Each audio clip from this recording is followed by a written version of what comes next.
This is the Freeheel Life Podcast, episode number 166. I'm your host, Josh Madsen, coming at you from the Freeheel Life shop in Salt Lake City, Utah. And we're chugging along, my friends, heading into February this week. And it's been pretty good here. We're over 450 inches here in Utah on the Wasatch Front and the various resorts around. That's probably the storm totals more for like little and big Cottonwood canyons, which is usually where we get the most snow. But hey, it's good all around, and stoked to have a good winter, finally be in the pocket, so to speak, and getting it. I know other places have not been as fortunate, so you're always welcome to come over and see us here. And we've still got some time. We got a couple months to get some good snow where you're at, and hopefully you'll get some good turns in, whether it's a 6-inch day, a 12-inch day. We're sending our good vibes all over the planet so that you hopefully get some snow above the boots. And that's what it's all about, getting some softies. So let's hop right into the business side of the house. Wanted to just go over some newsroom and notes. And a lot of these, over the coming weeks, we're kind of heading into that event stretch of things going on around the world. And I've mostly just got a list of stuff that's happening here in the United States. If any Europeans are listening, feel free to send some events over. Canada as well. Always love giving shout outs to some of these events going on, and at least get them on our radars. Maybe we can team up, and we'd love to get involved somehow, whether we just send some stickers or a little swag bag next year or whatever. Let's find a way to get involved with you and bring some Freeheel life to whatever you're doing. So Midwest is coming up February 10 through 12, Midwest Telefest up in the Porcupine State Park, UP of Michigan. Or if you're not familiar with the UP, it is the Upper Peninsula. And take a look at a map. Get some geography this week. You'll notice that Michigan is not just the mitten.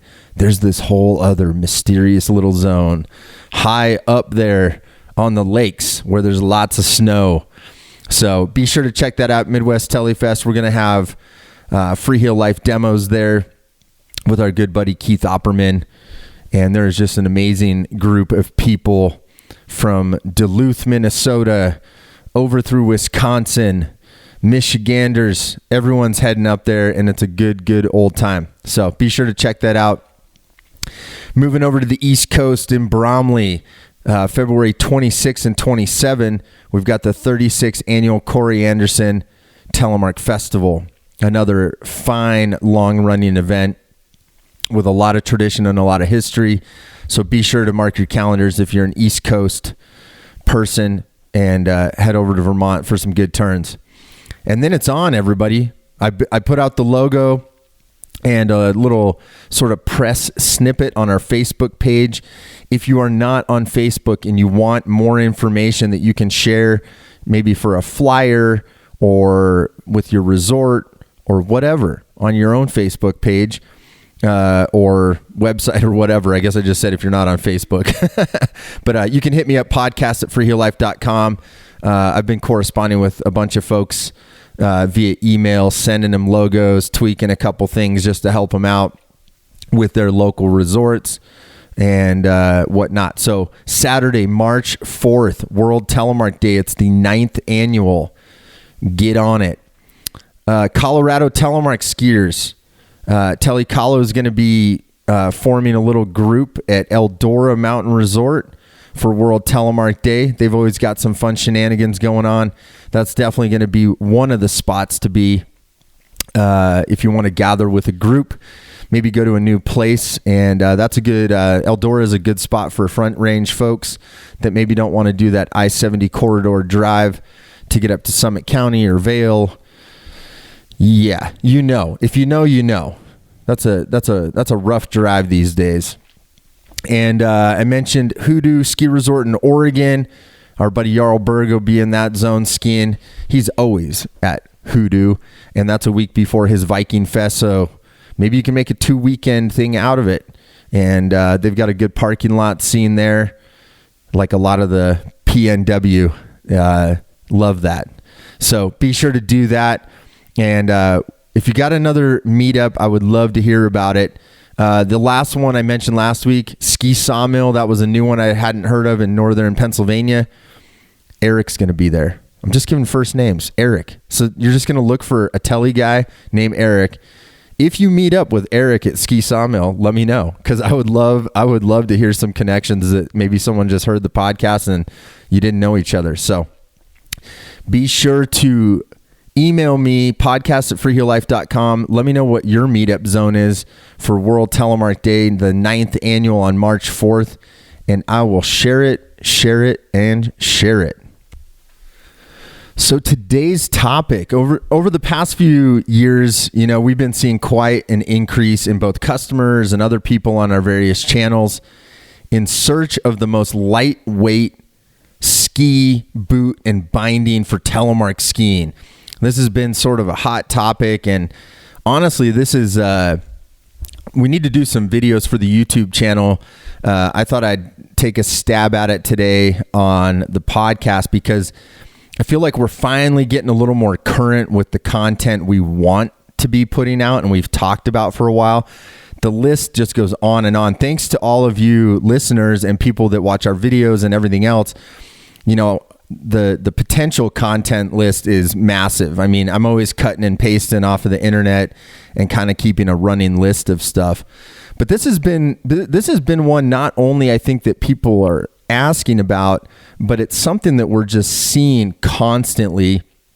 And I think there's sort of some surprising nuggets I think that I'm going to try and cover that will surprise people and hopefully just shed some light on the topic, because it, in my opinion, it is a very interesting topic and sort of an interesting evolution of the equipment and also the needs of people out there. Needs or wants, I guess we could kind of split it that way. Do you need the lightest weight stuff? Maybe not. Do you want it? Sure. Yeah, I think a lot of us want different things in our quiver, or just the ability to have that sort of an option. So as telemark ski bindings have become more efficient for touring, with bindings like 22 Designs LYNX, InWild's Meidjo, the Telemark Tech System TTS, that there's various little kits that you can get from Olympus Mountain Gear, which was the OG binding, and then Volet's kind of started dabbling in it. And then there's been other ones over the years, Kreuzspitz, Moonlight. There's all sorts of stuff floating out there with the TTS sort of version of that. But people have been looking to match these newfound bindings with lightweight ski options. But the question is that a good idea? So today I'm going to be discussing the topic of lightweight telemark equipment as a whole, primarily skis, boots, and bindings, and what to understand about that particular equipment to inform your purchases and maybe what you're looking for. So I'll just start by kind of giving a little disclaimer. I am not anti shave weight guy. I am, however, someone who wants to make sure that when you spend your money, you're getting something that's actually going to work. And I think also weight in ski equipment has, and this kind of goes across all outdoor equipment, is the weight of things sometimes becomes synonymous with progress. Okay. And that's not always the case. It potentially can be. And I'm an outdoorsman. I like hiking. I like camping. I like hunting. I like skiing. I like doing all these things. And I get it, especially as I get older. And I'm sure a lot of you can relate to this, when you're young and you've got a lot of energy, you kind of just don't care. You got what you got. I mean, I look back at some of the ski touring setups I was hauling around in the backcountry, 10 years ago, 15 years ago. I mean, I just did not give a crap what I was carrying on my feet, and times change, and it's a lot of this is just efficiency. And I think, people start geeking out on it. They geek out on the weight and they're excited about it. And it becomes almost sort of this metric of like the ultimate setup. So I understand. So I just a little disclaimer. I'm not pushing against that. What this podcast is really focused on is talking you through the materials and talking you through the combinations that you may be seeking out. And really what I want to do, and I think this will probably get covered more and more as we get into some of these products, even as we're looking to improve on the skis that we're making and how to guide people into the correct direction.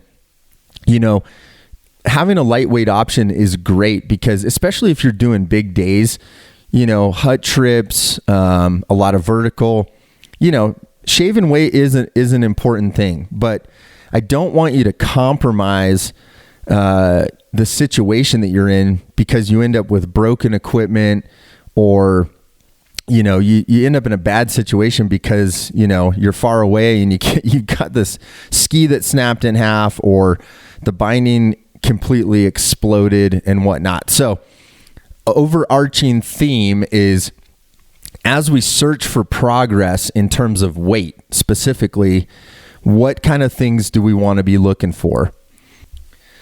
So right off the bat, I want to start with skis because I think kind of the natural evolution that sort of happened over, let's say the past 5 to 10 years, especially 5. I'd say 5 years. I mean, as the Meidjo binding came into existence, that sort of solidified the TTS, Telemark tech system that had been floating around.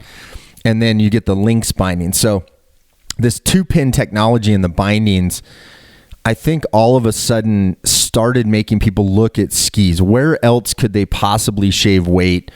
We talk about boots all the time. We're going to get into that a little bit on this podcast. But obviously, as one thing becomes lighter, then we start looking at all these other options. So skis tend to be the first one. And one thing I want to go over with skis that's super interesting is, as you know, we make our own skis. We're making very, very small numbers of skis. And, the skis that our Protector 95 and our Protector 105, that the objective in making those first models was not just shave as much weight as possible. We were trying to make a good ski, good binding retention, good flex, good use on the hill. It really did have an objective. But as you look at the ski business as a whole, who's making skis out there? As alpine touring has exploded over the last decade, obviously skis are starting to be manufactured in a way that is sort of complementing the alpine touring bindings that are out there. And so having the skis on the market, that's what I'm going to walk you through, because there's several examples where the skis, yes, they are light, but they are not made with a Telemark skier in mind. And, I'm always saying, like, even Freeheel Life, we're not making Telemark specific skis. We're trying to make a great ski. And whatever binding you want to put on it, that's great. Like we were saying, we were in the Backcountry Magazine buyer's guide this year. And, one of the things we encourage them to do is mount them with alpine bindings and mount them with Telemark bindings. Our objective as a business is we're always just trying to drive money into Telemark. It's guaranteed whoever buys that ski, whatever binding goes on it, we just want you to have a great ski, but we want to make sure the money stays within Telemark. So that's really our philosophy with that. But I don't want to digress too much in that direction. Talking about the overall ski industry and people that are manufacturing skis, the first thing we need to kind of look at is what materials are being used in the ski. Okay. And this is huge because when you're looking at weight in terms of skis, there's all sorts of things that are getting used. And so let's just kind of go over some of the potential things that could be used in skis just overall, just so we kind of understand what's inside of them. Okay. So the majority have some sort of a wood core. Many, if not all, have some sidewall. It's usually ABS, which is a plastic, or UHMW, which is a plastic. There's generally fiberglass. A lot of times it's like some version of a triaxle weave of fiberglass, different weights of fiberglass, carbon fiber, different sheets of carbon fiber. Sometimes they're strips. Sometimes they're pre-made into different woven patterns. Sometimes there's metal, Titanal, and things of that nature. Again, lightweight metal, but obviously it adds some durability. And let's see what else is in there. Obviously, in the layup, you're doing epoxy and different things like that. Some companies like Wonder are starting to get into different organic materials. Like they have an algae based material that goes into their cores. I mean, there's pretty much, you could put anything in a ski you want to. In our skis for dampening in the tip, we even use flax, which is a natural fiber, and it kind of looks like a hairy looking fur, if you will. Obviously it's a plant fiber, but you can really, that's what's kind of cool about ski makeup. There's all sorts of different things that you can use that influence the performance of the ski. So probably the first thing I think everyone should start looking at is what types of wood are being used in the ski. Okay. So again, it can go all over, if you go back to early skis, I have a really cool pair of Osnes wood skis that were gifted to us by a customer for our museum. In that era, a lot of hickory was being used. It's a hardwood, very good for not allowing water to absorb into it. It's got a tight grain. So hickory, especially in the older skis, you'll see a lot of hickory used. Even some of those old U.S. military skis, we've got some of those. They're just big planks of hickory. It's a hardwood. Hardwoods tend to get used in a way generally for either a couple different reasons. Hardwoods can be used for binding retention. That's kind of the route we went. Our core is made up of 4 pieces.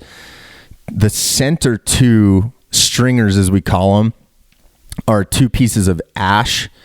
Ash is a hardwood. It's got great binding retention. And then we use some poplar on the outside. Poplar is a little bit lighter weight. You've got skis that are using aspen cores, like the Volet skis that we sell a lot of. You've got maple, again, another hardwood. Sometimes people are using those as for binding retention, maybe in the center part of the ski, but not throughout the entire thing. And everything from beech, another hardwood. It's all over the place. But generally speaking, hardwoods we know have great retention properties and tighter grains, so they're just stronger. And obviously not a lot of wood in modern skis is exposed, if ever. But it's sort of like what the wood is doing inside of the ski that we kind of need to pay attention to. So all the woods that I've mentioned so far, these are great wood components for Telemark in various capacities. I think the biggest thing I can point out, like I mentioned, binding retention into a hard wood, there's nothing better. wood is good in that scenario. So ash, maple, beech, you're not going to see too much of. I think ash and maple are probably the most common hardwoods, but hardwoods being more dense or heavy, right? So those work really well for Telemark. Aspen and poplar have similar characteristics, and that's about as soft as we want to go, okay? Generally, and this is what we're going to get into, is aspen in the Voleskis, for instance. That's about as soft as we're going to recommend. And even a poplar core, I guess I didn't mention bamboo. There are some companies out there like Liberty that make a good bamboo core. And honestly, bamboo has a pretty good retention, screw retention as well, I think, for bindings.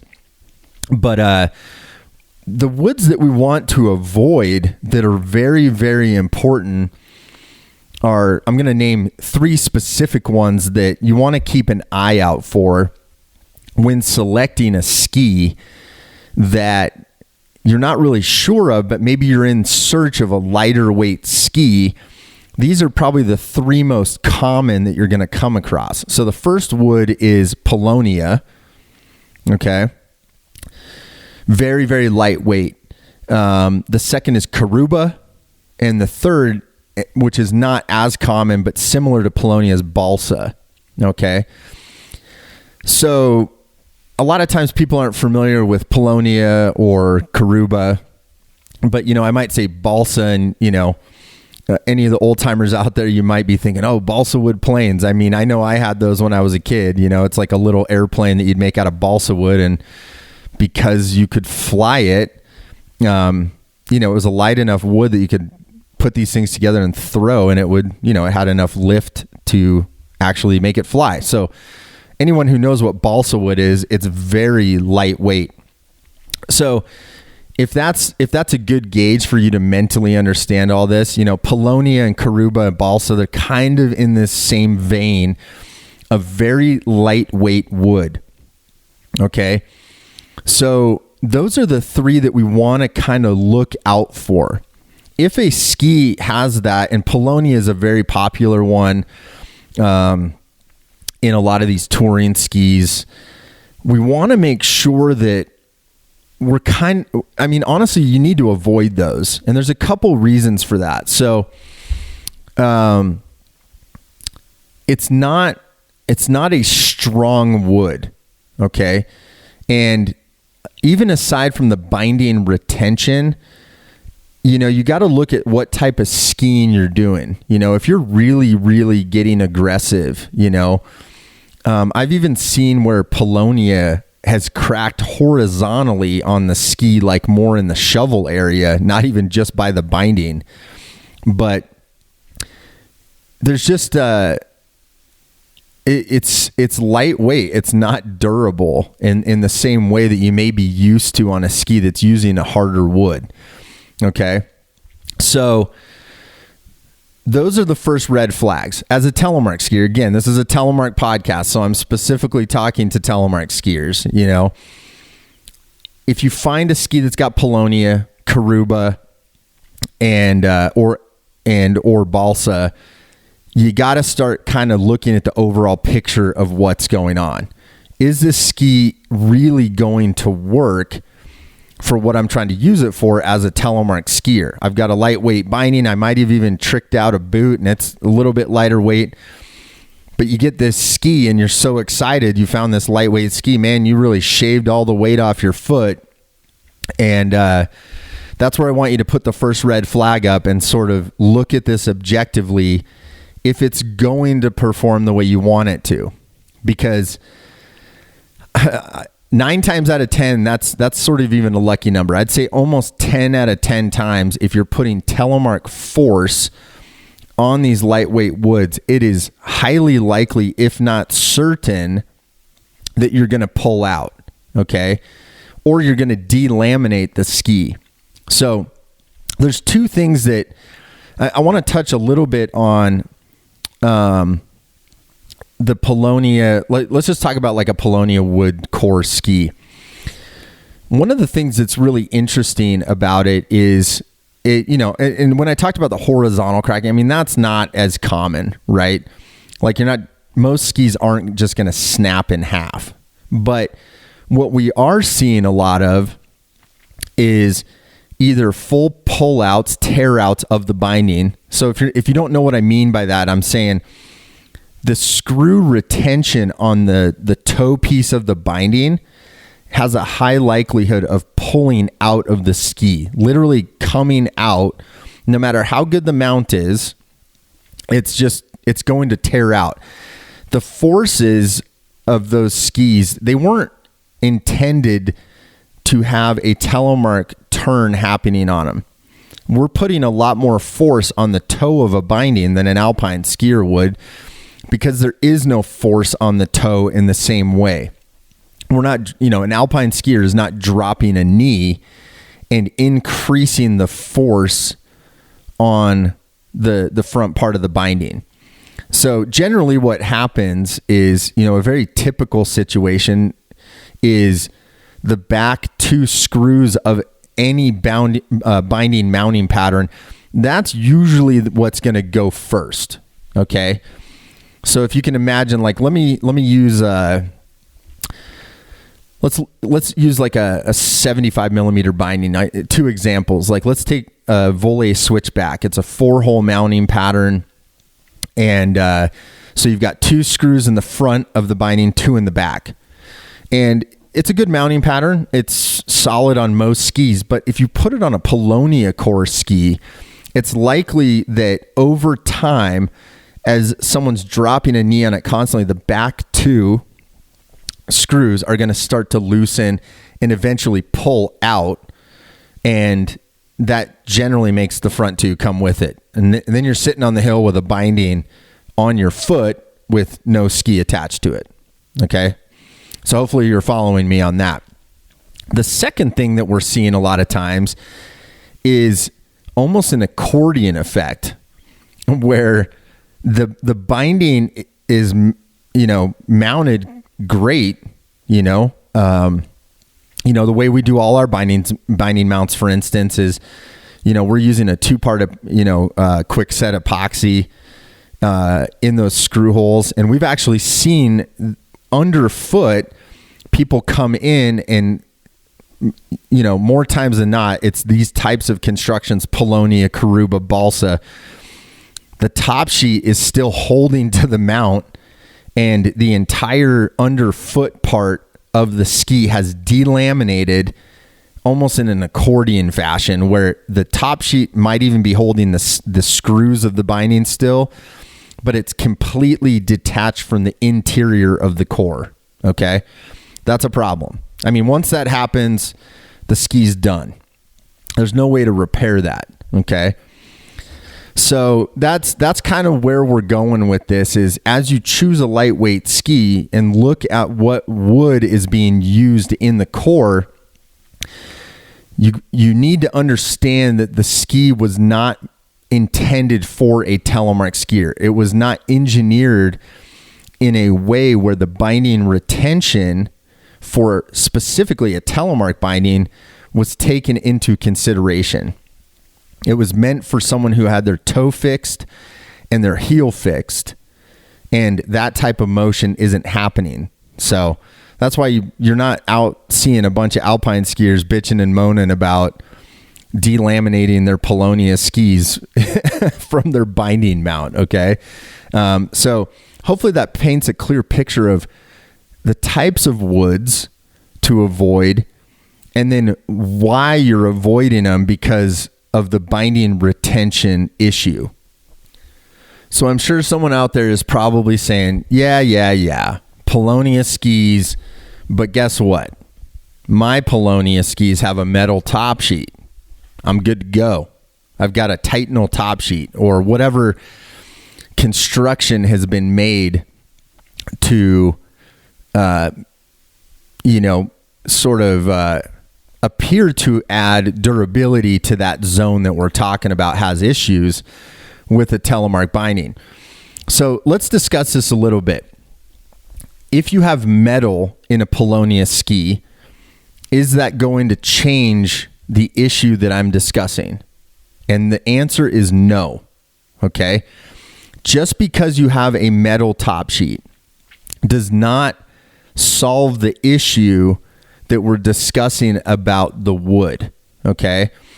So we're going to be talking a little bit about one of these skis. I wanted to give some examples, but one of those skis that I'm talking about is the Black Diamond Helio Carbon.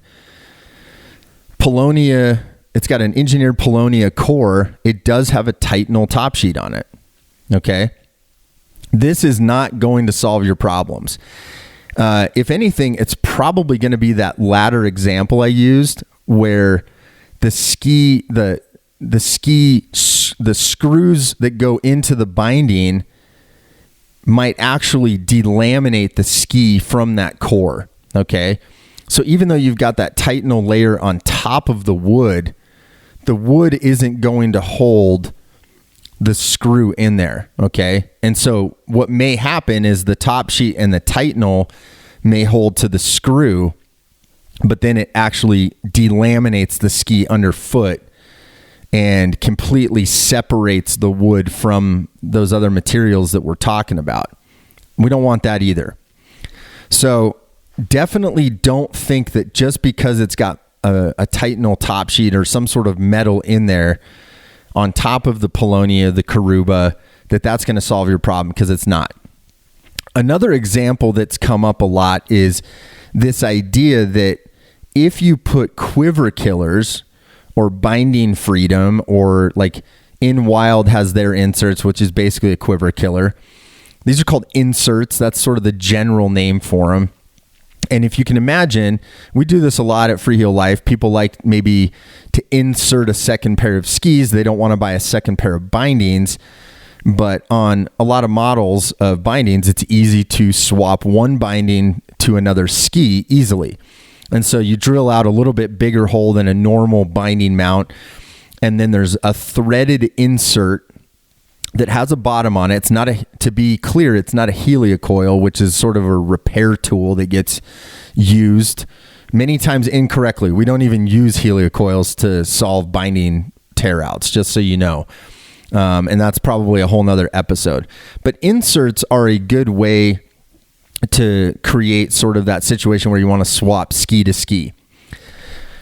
Some people I've seen in our forums and whatnot have said, well, I've got a Polonia ski, but I'm going to insert it, and that solves the problem. Okay. So I don't really agree with that. At this point, I don't think there's enough evidence to show that. There may be a little bit of an argument that it increases the surface area that it's pulling on it, but pulling on the actual screw. And I mean, you could kind of go down these little rabbit holes about maybe why it would work. But it's just not a good idea. Again, even the insert going into that soft of a wood, it's not really the greatest material to be inserting, because it just doesn't really have the retention properties that a harder, tighter grain wood would have. Okay. So inserts are good. I don't think inserts are good in this particular scenario, and I don't think they really solve the problem that people might say that they solve them. So kind of another maybe disclaimer just to throw into the mix here is, someone may be listening right now and they're like, this is all BS. I have a Polonia ski and I've done this, that, or the other, and I never tear out. It's possible, 100%. It could be your ski style. It could be how aggressive you are. Some people break equipment and some people don't.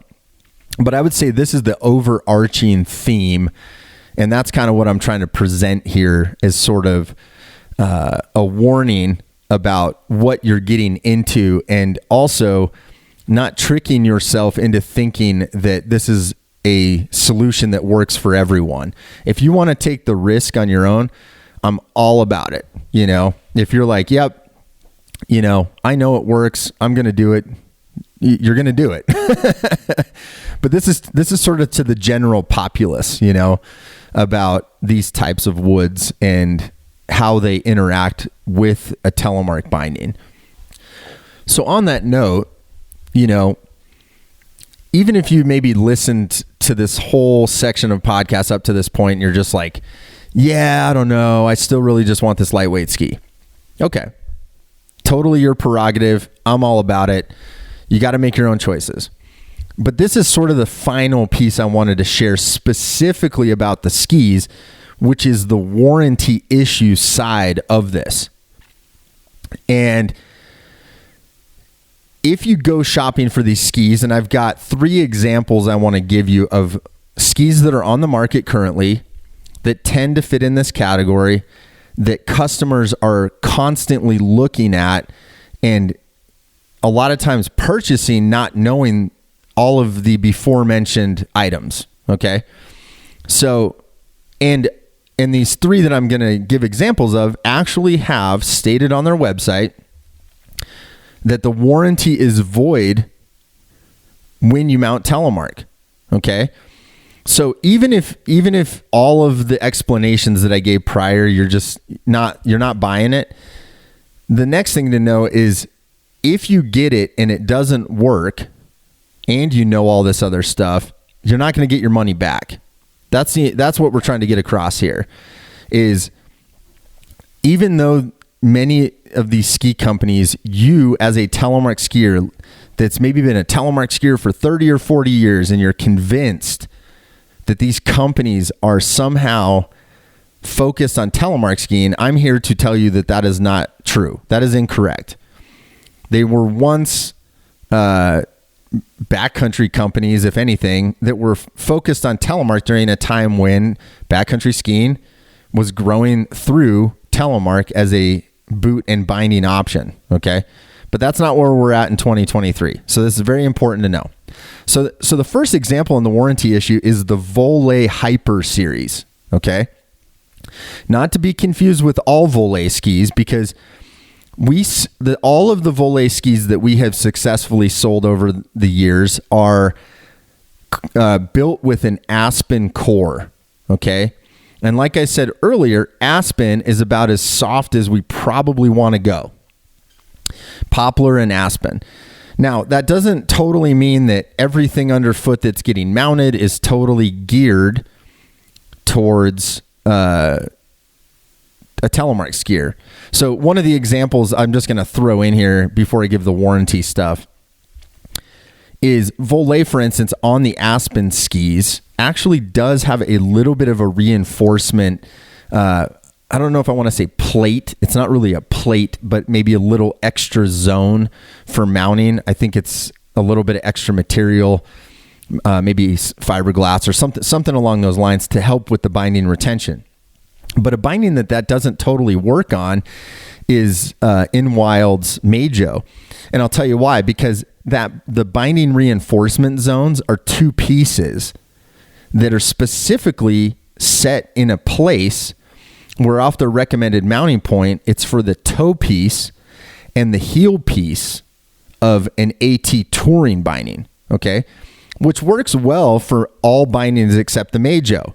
Because if anyone who's mounted a Meidjo knows that there's this little funky kickstand thing in the center, and that kickstand goes onto a small piece of plastic that's mounted with 2 screws that goes in between the heel and the toe piece. Well, on a Volet ski, it can be done. We mount them all the time and it works great. Don't get me wrong. But I just wanted to call out that when you mount those 2 additional screws with that piece, it's actually it's not like this little plate, this reinforcement area goes the entire length of heel to toe. There's a gap in the middle. So I just wanted to point that out. So at least it's aspen and it has good binding retention and there's not a lot of wear and tear on that section, which makes it work well. But going back to the Hyper series, so if you go to Volet's site, the Hyper series specifically are all of the skis made with Paulownia wood cores. They're lightweight. They're made for going uphill, in mind. So they've tried to trim a lot of the weight in the construction of the ski. But this is straight from Vole's site. Vole Hyper Series, attention. These skis are intended to be used with AT bindings, Alpine Touring bindings. The Vole, this was off the V6. Vole Hyper V6 skis mounted with Telemark bindings or quiver killers are not covered under Vole factory warranty. Okay? So, Vole knows it. We know it. Sometimes the customer doesn't know it and they're surprised. And in Vole's case, they have a lot of legacy with Telemark over their 40 some years in business. So you think, well, how could they possibly make a ski that doesn't work for Telemark and they're not going to warranty it? Well, newsflash, they're not making a Telemark ski. This is a ski that is actually engineered for Alpine Touring people, okay? It's not meant for Telemark because of everything that we've talked about. That Polonia core does not have the ability to withstand the forces that are created by a Telemark binding. And if you choose to get it and it breaks or it pulls out or it delaminates, one of those things, you're not going to get your money back, okay? And it's right there on the website. So go check it out. Read up on it yourself. The next one I had mentioned previously was the Black Diamond Helio Carbon. Okay, and this is pulled directly from their website mounting instructions. It says, note, the use of Telemark bindings is not recommended on Helio skis and will void the warranty. Same thing. Polonia core ski, the warranty is not valid. You put Telemark bindings on there and it breaks, that's it. You lost your money. They're not going to warranty that Helio ski, even though it's got a Titanal top sheet.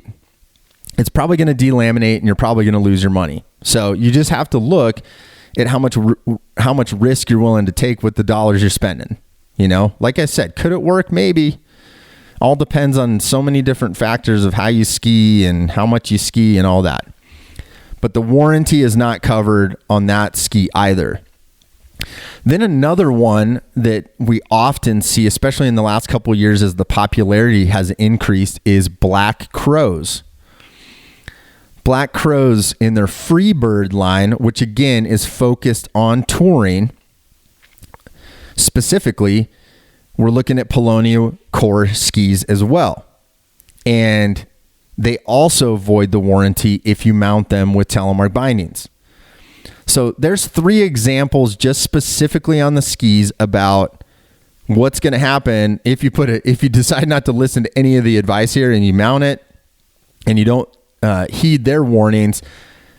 You're up a creek with no paddle, basically, in terms of warranty and getting your money back. So I just wanted to make sure, kind of take you through all the construction of the skis, what's inside of them, how they're achieving a lightweight ski, and then are those skis made with you as a Telemark skier in mind? And if they don't work, what are the implications in terms of the dollars and cents? Okay, so moving into bindings specifically, and like I've sort of alluded to previously, the TTS Tecto binding and then leading into the Meidjo binding and the LYNX binding, a lot of this I think has driven the search for the lighter weight ski. Okay, but I don't want us to not look at the binding specifically in terms of weight and what you're getting, and also maybe some of the things that go along with that you don't necessarily think of. So the first thing you want to be looking at is the construction of these Tecto bindings. And I'm focusing on Tecto because yes, you can tour on other bindings that have a free pivot tour, but when people are trying to shave weight, they're definitely probably ending up in the Tecto realm of things. So that's what I'm going to talk about. So you got to look at, between these 3 bindings that I've mentioned, you're looking at plastics, you're looking at metal, you're looking at composites. And the biggest thing to bring up is just, you need to look at the durability for you specifically as a skier. And I think this is a very important point to hit on, is look at what type of skier you are, look at your weight, look at what, your style, in terms of aggressiveness, what kind of terrain you're skiing, where you're going skiing. These types of things all play into, I think, looking at these bindings. So just to give you kind of a point of reference, like an in wild Meidjo, size small, so that's Scarpa 26.0 Mondo and below, and then 26.5, 27 Mondo and above is large. So the small Meidjo weighs about 900 grams, okay? And then the large is 1,000 grams. So that's basically what you're looking at in terms of weight. So we've got a lighter weight binding, and we're excited about it. But when you're looking at all these bindings too, Meidjo is a lot of plastic, okay? There's metal on there, but there's a lot of plastic. The durability is fine for the most part, okay? I like the Meidjo. I ski the Meidjo. We have Meidjo in our demo fleets. We sell a lot of them. It's an exciting binding. I think we've talked about it. It's got all sorts of great features, but that's the one drawback when I look at it in comparison with others for certain situations, because it does have a lot of plastic. And we all know that although durability is there most of the time, usually things break when we don't want them to, And so things to consider when you're choosing bindings for different scenarios is what kind of backcountry skiing are you doing?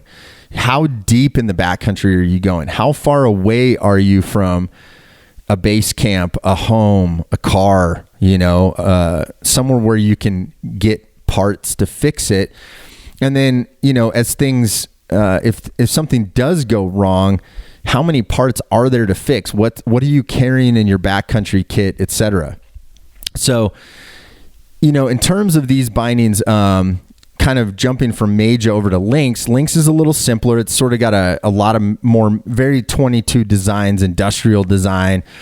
The metal toe plate, or the 2-pin tech toes metal, obviously. You've got sort of a metal base plate up front, which is not that different from the Meidjo. It also has metal. But where it sort of starts differing in the 22 designs binding is they're using a composite flex plate under the foot. And, as they've had different iterations, they have had some issues, some cracking, some stuff like that. But overall, it's a pretty durable piece.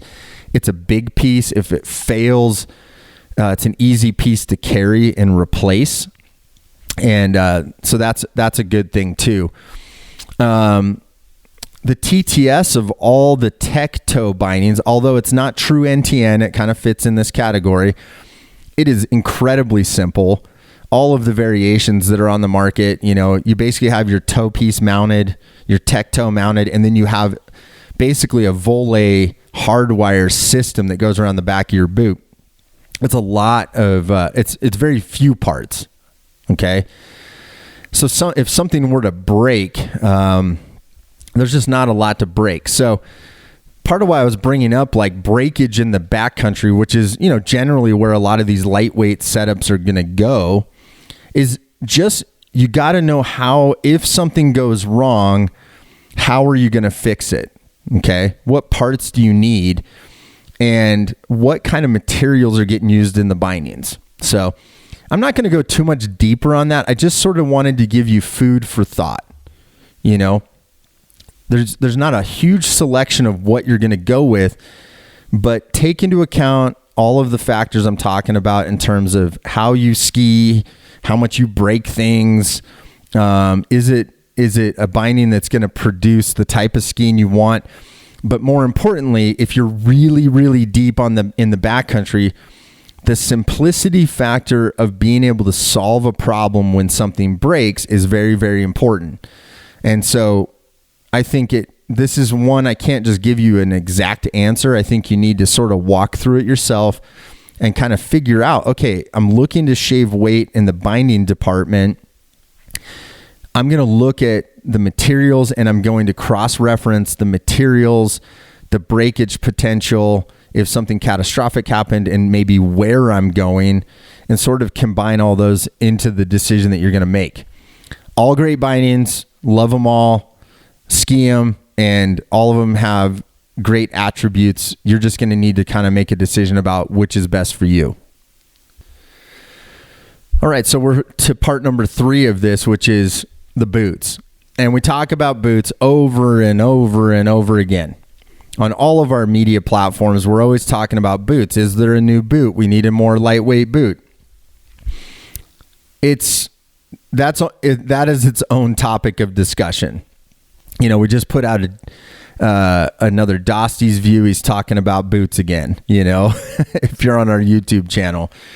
It's sort of an exhausting conversation because, of course, we want to shave weight in the boot department, just like we want to shave weight in the binding department and the ski department.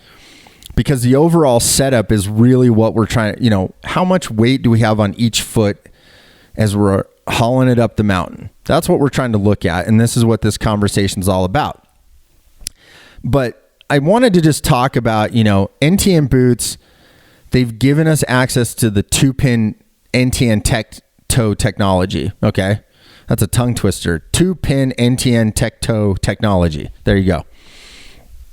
I mean, the whole reason that those tech toes got put in was for alpine bindings in the beginning, and then we get some cool innovation in Telemark, and now we're having discussions about this. So the cool thing is that the tech toe is in the boot.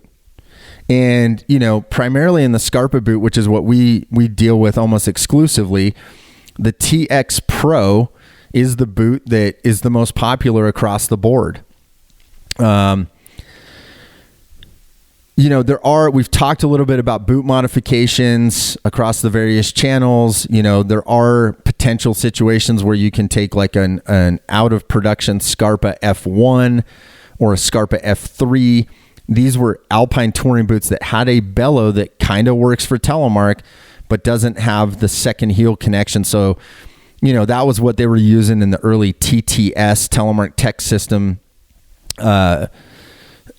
bindings. And, you know, there's a whole boot modification DIY component to boot mods out there right now. People want to shave weight, and they're sick of waiting around for a new boot, and they're trying to shave weight, and they're trying to do it on their own. And like I've said in past podcasts, I love that. I think it's cool. I think it drives innovation. It shows what people are tinkering with on a DIY level. And like I've said in previous podcasts, oftentimes that leads manufacturers to look at what's going on and the wants of at least that particular group and maybe consider adding that to the lineup. So I think it's a good thing.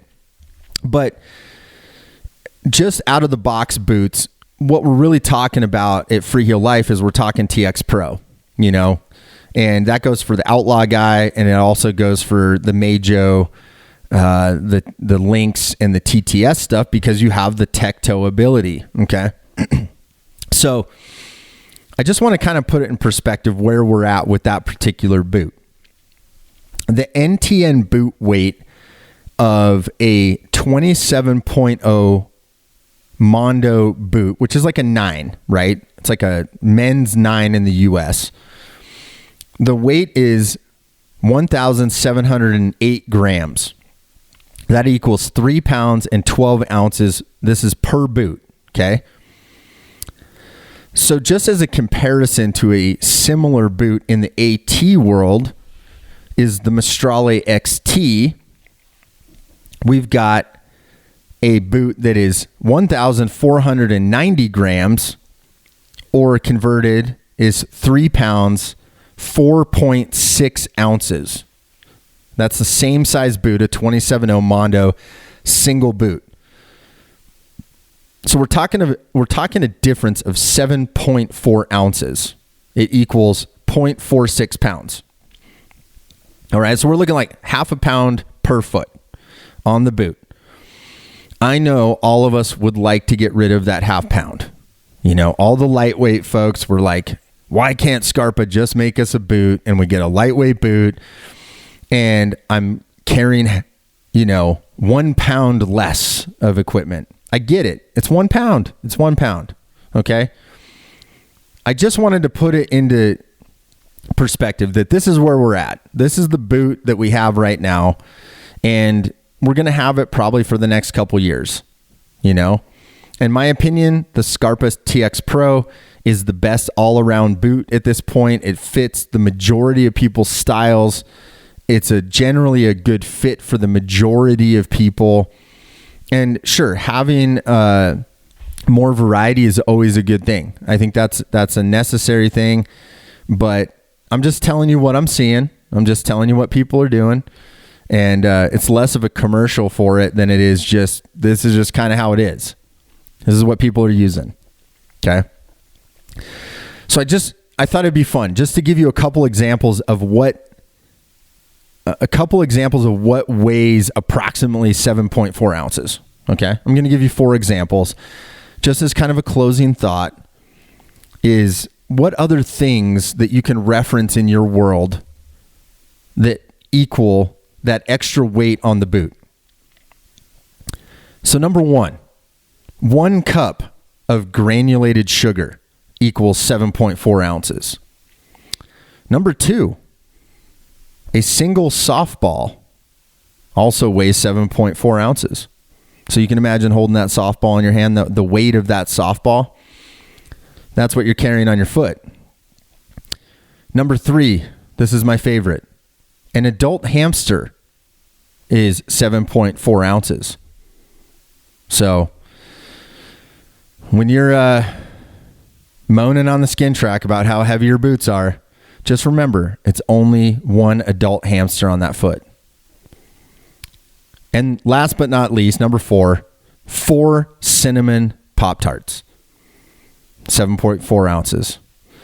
So what does this all mean? What's the solution? We've gone through skis. We've talked Polonia. We talked Karuba. We talked balsa. We talked bindings. We talked maybe the scenario that you need to look at when you're choosing a lightweight binding. And then obviously the boot situation is, yes, there are some DIY tricks. You might be able to track a pair of boots down. You might be able to modify them. But you know what? The majority of people just want to buy a boot. They want it out of the box. They want to mold it to their feet. They want it to feel good and be comfortable. And unfortunately, they're going to be carrying a single adult hamster extra on each foot. But the solution is this. There are limits, in my opinion, there are limits to how lightweight we can actually get right now in Telemark. And that's just the reality of where we're at with the materials that we figured out to use, collectively speaking. And it's just there's a cap on how those materials are going to perform specifically for the Telemark turn. So why I wanted to do this podcast is, again, give you information so you can make educated choices about your equipment, but also recognize, I know that there's a lot of people that want to shave weight. They want to, they want a more efficient touring setup. But I just want to say that there's limits to where we're at right now in terms of being able to perform the greatest turn on snow and also have the most lightweight setup. So hopefully these experiences, like they inspire us, will also inspire some other people out there. How do we achieve more lightweight equipment but not sacrifice the customer? You know, people aren't in the backcountry with a ski that's literally delaminated under their foot and virtually unskiable, and things are blowing up. So that's what this one's all about. And so I think the solution is we got to stay within our limits to maximize the performance of the equipment that we're spending a lot of money on. You know, there's no sense in just trying to push it just to push it when the warranties aren't going to help you.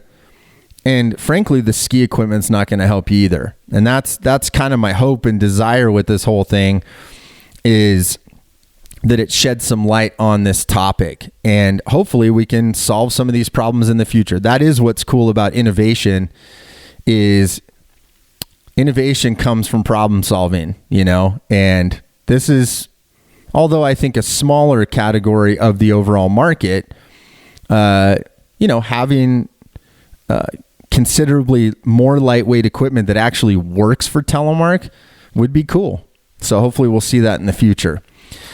So hopefully you enjoyed that little rundown on lightweight Telemark equipment, things to look for, issues that we're seeing, and a few thoughts of my own on the topic.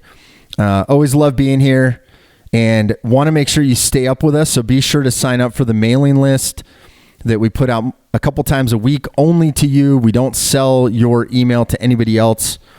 That's a way for us to personally communicate with you and keep you up to date what's going on. If you want to follow me on the social media, you can find me at Josh Nomadson on Instagram and Facebook. You can find Freeheel Life at Freeheel Life. And of course, we would love for you to shop with us at freeheellife.com or come to our brick and mortar retail shop. We're open Monday, Wednesday, and Friday noon until 7, Saturday 10 a.m. until 4 p.m. And we would love to help you out. If you need to get in touch with the team, you can hit up the team at customer service at freeheellife.com or me directly at podcast at freeheellife.com. Keep me in the loop of what's going on in your zone. And I would love to hear your thoughts on this particular episode. So feel free to email me and let me know what you think about lightweight Telemark equipment and where we're at. And maybe if I missed something in terms of wood construction, maybe you've got some hack that I've never seen before. I would love to hear it. So be sure to email me that as well. If you're an Apple Podcast listener, I would love for you to rate and review the podcast. That helps us get in front of more eyeballs and ears. And that's how we spread Telemark. So having a blast doing this. I hope you're having a great week or a good start to the week so far. And I will be back next Monday with another fine episode of Telemark Pirate Radio. But until then, spread Telemark always. See you later.